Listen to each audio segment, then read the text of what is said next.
Assalaamu calaykum dhammaan asxaabta ku xidhan YouTube channel-kayga. Magacaygu waa Maxamuud, YouTube channel-kaygana waa Engineer Maxamuud.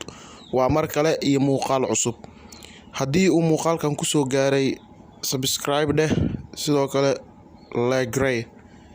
Insha Allah muuqaalkan waxaa kugu tusi doonaa in badan haddii aad aragtay sawiro marka WhatsApp lagugu soo diro, haddii ay yihiin kuwa markaasi shucaac ku furan, sidee ayaad markaasi ciladaas isaga saari kartaa? Waxaa laga yaabaa qofka markaas ku soo diraayo sawirada inay nadiif yihiin, laakiin adiga markii lagugu soo diro in ay markaasi ay yihiin kuwa markaas shucaac ah. Haddaba si aad markaasi aad xal ugu hesho, marka hore waxaad u baahan tahay inaad soo furato application-ka WhatsApp ayaad soo furanaysaa. WhatsApp markaad soo furato waxaad dooran doontaa qaybta sare ee saddexda dhibcood ayaad dooranaysaa. Setting ayaynu ka dooranaynaa. Setting markaynu doorano halkan ayuu ina keeni doonaa insha Allah. Halkan markaad timaado waxaad ka dooranaysaa halkan ay ku qoran tahay markaasi storage and data. halka ayaynu dooranaynaa.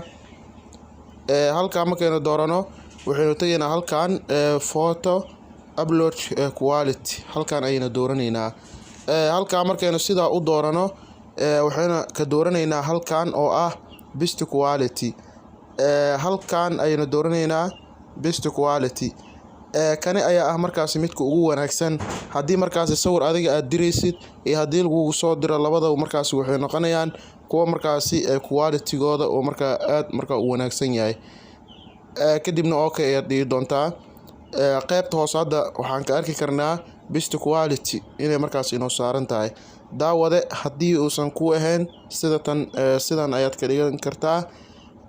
Haddii uu muuqaalku ku soo gaaray channel-ka, like sidoo kale subscribe dheh si aad markaasi kaga faa'iido waxyaabo badan aan halkan ku soo bandhigi doono.